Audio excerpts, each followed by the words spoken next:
So காந்தியே வந்து நம்ம மதுரைக்கு வந்து தான் நம்மளோட விவசாயிகள் ட்ரெஸ்ஸை பார்த்து தான் அவர் அந்த ட்ரெஸ்ஸு போடவே ஆரம்பிச்சாரு அப்படின்னு சொன்னால் நீங்கள் நம்புவீங்களா?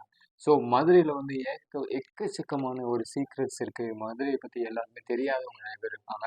மதுரையிலுமே வந்து எக்கச்சக்கமான நிறையா அபூர்வமான அரண்மனைகள் நிறைய பேர் நம்மளோட முன்னாடி வாழ்ந்த ஆட்சியர்கள் மன்னர்கள் எல்லாருமே வந்து அவ்வளோ அழகா மதுரை ஆண்டிருக்காங்க. ஸோ மதுரையை பற்றி மதுரைக்கே வந்து நிறையா சீக்ரெட்ஸ் இருக்குது. நிறையா மர்மங்கள் இருக்குது. ஸோ அதை பற்றி தான் நம்ம இந்த வீடியோவில் கொஞ்சம் பார்க்க போகிறோம்.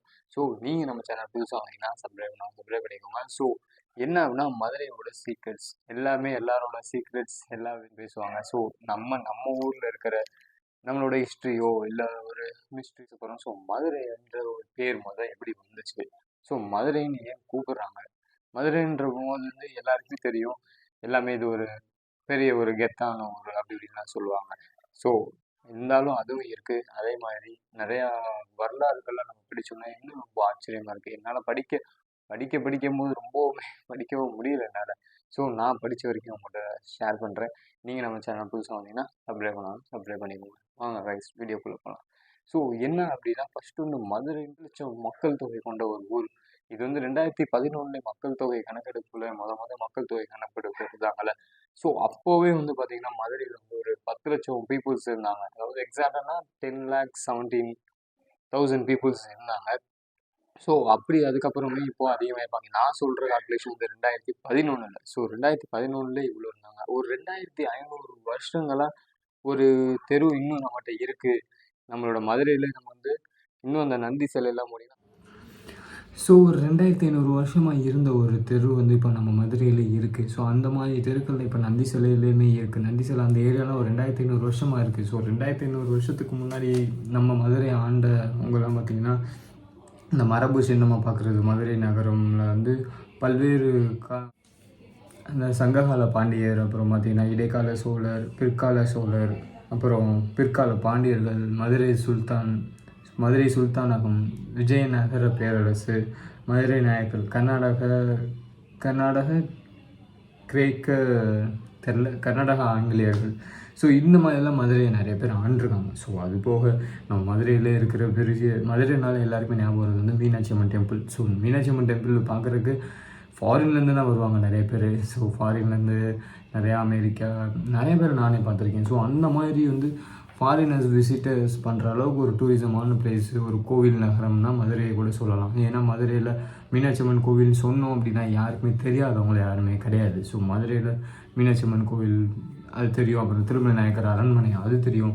ஸோ அதுக்கப்புறம் பார்த்திங்கன்னா ஒரு 10 லட்சம் மக்கள் வந்து நின்று பார்க்குற ஒரே ஒரு திருவிழா அப்படின்னா எனக்கு தெரிஞ்சு மதுரையில் நடக்கிறது சித்ரா திருவிழா தான். ஸோ ஒரே டைமில் 10 லட்சம் பேர் பார்ப்பாங்க. அந்த வைகாயத்துலேருந்து 10 லட்சத்துக்கு மேலே இருக்கும். ஆனால் எனக்கு தெரிஞ்ச மாதிரி ஒரு 10 லட்சம் பேர் பார்ப்பாங்க. அது போக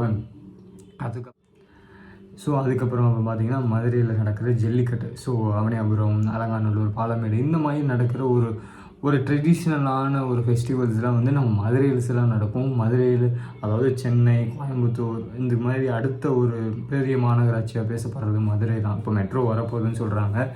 ஆனால் அது எப்போ வரும்னு தெரியலை. ஸோ ஆனால் இப்போ பாலம் போட்டு எல்லாமே பயங்கரமாக மதுரையெல்லாம் மாறிடுச்சு. நீங்கள் மதுரைக்கு வரலன்னா வந்து பார்த்துட்டு ஃபோட்டோ எடுங்க, பார்த்துட்டே சொல்லுங்கள். ஸோ இல்லை மதுரையில் இருந்தீங்கன்னா இப்போ எப்படி இருக்குது உங்களுக்கு சிட்டி, இந்த சிட்டி இப்போ பிடிச்சிருக்கு அப்படின்றத கமெண்ட்ஸில் கமெண்ட் பண்ணுங்கள்.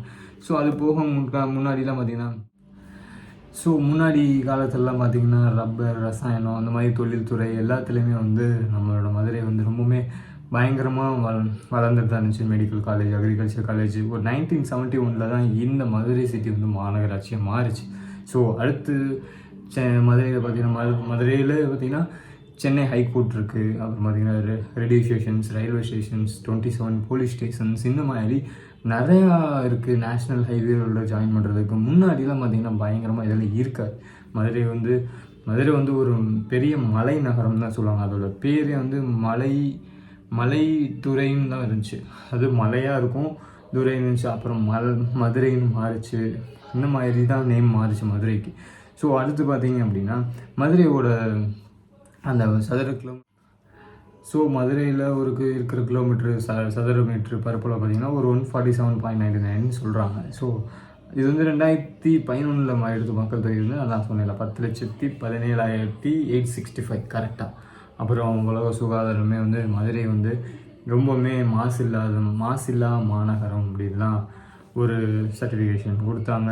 ஸோ அதுக்கப்புறம் பார்த்திங்கன்னா மதுரை வந்து அந்த நேம் எப்படி வந்துச்சு அப்படின்னா அதெல்லாம் சொல்கிறேன். ஃபஸ்ட்டு வந்து இந்த ஊர் வந்து ரொம்ப மலைகளாகவே இருந்துச்சா. மதுரை வந்து எங்கே பார்த்தாலும் வந்து இப்போ நம்ம யானைமலை இதெல்லாம் சொல்கிறோம்ல, யானைமலைக்கு முன்னாடி ஒரு பேர் இருந்துச்சு. அந்த பேர் என்னென்னு நான் நெக்ஸ்ட்டில் சொல்கிறேன். இப்போ மலையெல்லாம் இருந்ததுனால அந்த பேர் வந்து மலைதுறைன்னு இருந்துச்சு. அதுக்கப்புறம் அந்த மலை ப்ளஸ் துறைன்னு போட்டு மதுரையாக மாறிச்சு. ஸோ இந்த மதுரை வந்து மலைத்துவச பாண்டியனின் திருப்பெயரால் தான் கூறப்பட்டது அப்படின்னு சொல்கிறாங்க. அவங்க தான் அந்த மாதிரி தான் சொல்கிறாங்க அப்போலேருந்து அப்படின்னு சொல்கிறாங்க. மதுரைக்கு வந்து அதிகமான பேர்கள் இருக்குது. அதாவது தூங்க நகரம்னு சொல்லுவாங்க, மீனாட்சி நகரம்னு சொல்லுவாங்க, அப்புறம் மலை நகரம்னு சொல்லுவாங்க, மதுரா நகரம்னு சொல்லுவாங்க, மதுரை ஊரின்னு சொல்லுவாங்க, கூடல் முக்கூடல், பாண்டியர் மாநகர், மல்லிகை நகர், இந்த மாதிரி அதிகமான பேர்கள் இருக்குது மதுரைக்கு. ஸோ மதுரை வந்து ரொம்பவுமே ஒரு தமிழுக்கு வந்து ரொம்பவுமே முக்கியத்துவம் கொடுக்குற ஒரு சிட்டின்னா மதுரை தான். தமிழ்லாம் அதிகமாக பேசுவாங்க. தமிழ்நாட்டு மக்களில் தமிழ் அதிகமாக பேசுகிற இடம் மதுரை தான். ஸோ ஃப்ளூன்ஸியாக பேசுகிறாங்கன்னு தெரியல. ஸோ மதுரையில் தான் அதிகமாக தமிழ் பேசுவாங்க எனக்கு தெரிஞ்சு. ஏன்னா மதுரையில் வந்து சங்க இலக்கியங்கள் அப்படி இப்படின்னு நிறையா ஹிஸ்ட்ரி இருக்குது. நிறையா நம்ம உள்ளே போனோம் அப்படின்னா தமிழுக்குள்ளலாம் இந்த சிலப்பதிகாரம், புறநானூறு, அகநானூறு, நிறைய விதமான தமிழ் இலக்கியம்லாம் நிறையா நம்ம பார்க்கலாம்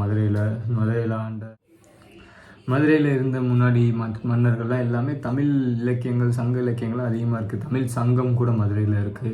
ஸோ அந்த சொன்னேன்ல நான் அந்த மாதிரி ஒவ்வொரு நேம் மாறும் ஒவ்வொரு ஏரியாவுக்கு அப்படின்ட்டு. அந்த மாதிரி இந்த சீராநாகம், கரவா பசு, பிளரா யானை, முட்டா காளை, ஓடாமான், வாடாமலை, பாறை, பாடா குயில், மதுரை மாநகரத்தோட இதெல்லாம் 8 திசையோட எல்லை ஊர்களாம். இந்த எல்லை ஊர்கள் என்னென்னா இப்போ நான் சொல்கிறேன், உங்களுக்கு தெரிஞ்சு மதுரையில் இருந்தீங்கன்னா மேபி நீங்கள் அந்த ஏரியாவில் கூட இருக்கலாம். உங்கள் ஏரியா பேர் கூட உங்களுக்கு இதுதான் முன்னாடி இந்த ஏரியா பேர் அப்படின்னு கூட தெரியலாம். ஸோ அந்த மாதிரினா அந்த சீராநாகம்னா நாகமலை இருக்குல்ல, அந்த ஏரியா தான். ஸோ அதுக்கப்புறம் பார்த்திங்க அப்படின்னா அந்த கரவா பசுன்னு சொல்கிறதெல்லாம் அந்த பசுமலை ஏரியா இருக்கலாம் அந்த சொல்லுவாங்க. பிளரா யானைனா யானைமலை. ஸோ இந்த மாதிரி முட்டா காலைனா திருப்பாலை, இங்கே இருக்க திருப்பாலைனா, ஓடாமான்னா சிலைமான், வாடாமலைனா அழகர் மலை, பாறைனா வாடிப்பட்டி, பாடா குயில்னா கீழே குடி. ஸோ இதெல்லாம் வந்து மதுரையோட எல்லையோட ஊருன்னு சொல்கிறாங்க. கொஞ்சம் லைட் ஆஃப் ஆகிடுச்சு, அதனால தான் கிளாரிட்டி கொஞ்சம் கம்மியாக இருக்குது. ஸோ இதெல்லாம் வந்து மதுரையோட எல்லை ஊருன்னு சொல்கிறாங்க. ஏன் அப்படின்னா எல்லை ஊருன்னா நீங்கள் நான் சொன்ன ஏரியாலாம் பார்த்தீங்கன்னா ஒவ்வொரு முக்கில் தான் இருக்கும். இதெல்லாம் வந்து முன்னாடி இருந்த நேம், இப்போ தான் இந்த மாதிரி நேம் மாறி இருக்கு. முன்னாடி இருந்த நேம் வந்து இதுதான். ஸோ 1936 அதாவது 1836 தான் இது நகராட்சியாக மாறுது. 1921 மதுரைக்கு வந்த காந்தி வந்து எப்போனா 1921 1921 செப்டம்பர் மாதம் 26ஆம் தேதி மதுரைக்கு வரும்போது, மதுரையில் விவசாயம் பார்த்துக்கிற இந்த மக்கள் வந்து அந்த இந்த போட்டு ஒர்க் பண்ணிட்டு இருந்தாங்க, அரை ஆடை போட்டு.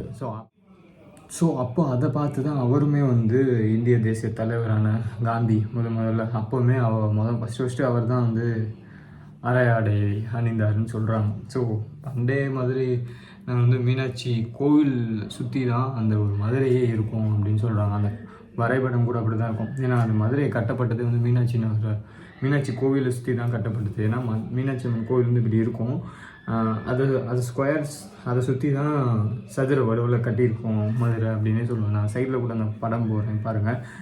ஏன்னா மதுரை கண்ட நாயகர்களின் முதல் நாயகரான விஸ்வநாத நாயகரால் 1159 64 வரைக்கும் இந்த சதுர மண்டல முறையில் கட்டப்பட்டுச்சான் மதுரை. ஸோ அது மாதிரி தான் சொல்கிறாங்க. ஏன்னா அதுக்கப்புறம் 19th செஞ்சுரியில் 19ஆம் நூற்றாண்டில் வந்து ஆங்கிலேயர் வருவதை பற்றி, ஏன்னா முன்னாடி கோயிலுக்குள்ளே இவங்க மட்டும்தான் போகணும், அவங்க மட்டும்தான் போகணுன்ற ஒரு ரெஸ்ட்ரிக்ஷன்லாம் இருந்துச்சு அப்படின்னு சொல்லப்படுது. அதுக்கப்புறம் இவங்க 19th செஞ்சுரியில் இவங்க கோயிலுக்கு வர்றதை பார்த்து அங்கே இருக்கிற அதுக்கப்புறம் இவங்க வர்றதுக்காக அந்த கோட்டை செவுறு வந்து இடிக்கப்பட்டு எல்லாருமே உள்ளே வரலாம் அப்படின்னு மாதிரி சொல்லியிருந்தாங்க. ஸோ அப்புறம் 1966 நவம்பர் 1 இது வந்து நகராட்சியாக மாறுது. 1971 மாநகராட்சியாக மாறுது. 3rd பெரிய தமிழ்நாட்டில் பெரிய மாநகராட்சியாக ஆகுது மதுரை. ஸோ இதில் ஒரு 27 போலீஸ் ஸ்டேஷன்ஸ் இருக்குது. பெரிய தேர்டு ஏர்போர்ட் மதுரையில். இங்கே இருக்கிற ஏர்போர்ட்டு இப்போ மோடி கூட வந்திருப்பார். இங்கே வந்து ராமேஸ்வரம் அவர் அந்த தரிசனம்லாம் பண்ணிவிட்டு ராமேஸ்வரத்தை வந்து மதுரை வந்து தான் அவர் டெல்லி ஃப்ளைட் போயிருப்பார். ஸோ அந்த மாதிரி ஒரு பிரதமர் அளவுக்குமே ஒரு கெப்பாசிட்டி இருக்குது, அவ்வளோ செக்யூரிட்டி கார்ட்ஸ் கொடுக்குறதுக்குமே, அப்படி தனியாக ஃப்ளைட் வந்து போகிற அளவுக்குமே அவங்க நம்ம மதுரையில் கெப்பாசிட்டி இருக்குது. ஸோ இந்த மாதிரி மதுரை வந்து ரொம்ப ஹிஸ்டாரிக்கலாக இருக்கும். நிறைய விஷயங்கள் நம்ம இன்னும் உள்ளே போய் பார்த்தோம் அப்படின்னா இன்னும் நல்லா நிறையா நம்ம தேடணும்னா இன்னும் நிறையா விதமான செய்திகள் நிறையா கிடைக்கும். நம்ம வெளியூர் வெளிநாடு அங்கே என்ன நடந்துச்சு அப்படின்னா நம்ம போகிறதுக்குள்ள நம்ம மதுரை சிட்டி நம்ம உட்காந்து பேசுகிற இடம் மதுரையில் என்ன இருக்குன்றதை நம்ம ஃபஸ்ட்டு தெரிஞ்சுக்கணும். அதுக்காக தான் இந்த வீடியோவே. ஸோ இந்த மாதிரி பெரிய ஏர்போர்ட் மதுரையில் இருக்குது. ஸோ அப்புறம் 1981 ஒரு அமெரிக்கன் காலேஜ் இருக்குது. அமெரிக்காவில் வந்து 1881 1948 லேடி ரோ காலேஜ் இருக்குது. ஸோ இந்த மாதிரி ஒரு பெரிய மீனாட்சி கோயில் இருக்க மாதிரி ஒரு மாஸ்க்கு இருக்குது, காஜிமாத்திரு மாஸ்க்கு இருக்குது. ஒரு 13th century குலசேகர பாண்டி சைதி த ஸ்கீம் பேர் கட்டினதில் அவங்க வந்து அந்த கவர்மெண்ட் மூலமாக கட்டினது அப்படின்னு சொல்கிறாங்க. ஸோ இந்த மாதிரி மதுரையிலே வந்து ரொம்பவுமே ஹிஸ்டாரிக்கலாக நிறையா மிஸ்ட்ரி நிறைய விதமாக நம்ம தெரிஞ்சுக்கிற விஷயங்கள்லாம் எக்கச்சக்கமான விஷயங்கள் இருக்குது. நான் வந்து இதில் வந்து ஒரு டாட் தான் பார்த்தேன். ஸோ மதுரையோட என்ன சீக்ரெட்ஸ் அப்படின்னு தெரிஞ்சுக்கலாம், என்ன இருக்குது மதுரையில். ஆக்சுவலி மதுரைனா எல்லாமே ரொம்ப ஒரு ரகடாக தான் பேசுவாங்க. மதுரைனா எல்லாருமே இந்த மாதிரி இருப்பாங்க, ரொம்ப திமிராக இருப்பாங்க, நிறைய பேர் இந்த மாதிரி பேசுவாங்க. மதுரை வந்து ரொம்ப பயங்கரமாக ஒரு என்ன சொல்ல, ரொம்ப தமிழுக்கு ரொம்ப முக்கியத்துவம் கொடுக்கப்பட்ட ஒரு ஊர். மதுரைக்கு வந்து நிறையா மக்கள் வந்து மதுரை ஏன்னா எல்லாமே யோசிச்சு பாருங்கள், மதுரையில் மட்டும் நிறையா நிலநடுக்கம் வராது, அதிகமான ஃப்ளட் எதுவும் பாதிக்கப்படாது. ஸோ இந்த மாதிரி இருக்கிற ஒரு சிட்டி.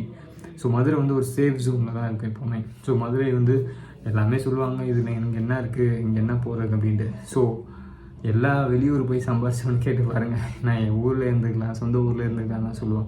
ஸோ அதனால் நீங்கள் வெளியூர் போய் இங்கே இருக்கிறத விட ஒரு 10,000 20,000 கூட சம்பாதிக்கிறத விட சொந்த ஊரை விட்டுட்டு சொந்த ஊர்லேருந்து 10,000 ரூபா சம்பாதிச்சாலும் நீங்கள் வந்து அந்த ஒரு ஃபீல் உங்களுக்கு கிடைக்கும்.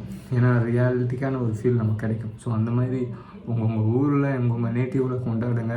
உங்களோட வெறும் ஃபெஸ்டிவலுக்கு மட்டும் வந்து நம்ம இங்கே கொண்டாடாமல் நம்ம பிறந்த மண்ணையும் நம்ம வளர்க்கணும். நிறைய பேர் சொல்லியிருப்பாங்க, நிறைய பேர் கேட்டிருப்பீங்க, நிறைய பேர் இங்கே படிச்சுட்டு வெளியூரில் போய் வேலை பார்த்துட்ருப்பான். நிறைய பேர் இங்கே நல்லா ஸ்டடி பண்ணிவிட்டு நல்ல மார்க் எடுத்துகிட்டு அவனோட அறிவெல்லாம் வெளிநாட்டில் போய் செயல்படுத்துவாங்க. ஸோ அப்புறம் எதுக்கு அவன் இங்கே படிச்சுக்கணும்? இங்கே படித்து இன்னொரு நாட்டை போய் டெவலப் பண்ணுறதுக்கு அவன் எதுக்கு இங்கே படிக்கணும்? அங்கேயே படிச்சிருக்கலாமே. ஸோ நம்ம நேட்டிவில் ஃபஸ்ட்டு நம்ம வெளியே கொண்டு வரணும். நீங்கள் உங்கள் ஊருக்கு ஒரு அடையாளமாகுங்க. உங்கள் ஊருக்கு நீங்கள் ஒரு அடையாளமானீங்கன்னா இந்த உலகத்துக்கு நீங்கள் ஒரு அடையாளமாகலாம். ஸோ அதுதான் இந்த வேர்ட் நீங்கள் ஒரு சிம்பிளாக புரிஞ்சுக்கோங்க. நான் ஒரு ஃப்ரெண்ட்லியாக உங்களுக்கு புரிகிற மாதிரி சொல்லியிருக்கேன். ஸோ எனக்கு தெரிஞ்ச நாலேஜை நான் உங்கள்கிட்ட ஷேர் பண்ணியிருக்கேன். ஸோ பிடிச்சிருந்துச்சுன்னா லைக் பண்ணுங்கள். மதுரையை பற்றி நிறையா தெரியாமல் இருந்தாங்கன்னா உங்கள் ஃப்ரெண்ட்ஸுக்கு ஷேர் பண்ணிவிடுங்க. இன்னும் மதுரையை பற்றி நம்ம இன்னும் நல்லா படித்து இன்னும் நிறைய ஹிஸ்ட்ரி இருக்குது நிறையா. நான் வந்து சொன்னதுக்கு ஒரு ஜென்ரலாக தான் சொன்னேன். அதை படித்து இன்னொரு எபிசோட்லேயும் போடுவோம். ஸோ ஓகே கைஸ், பாய்.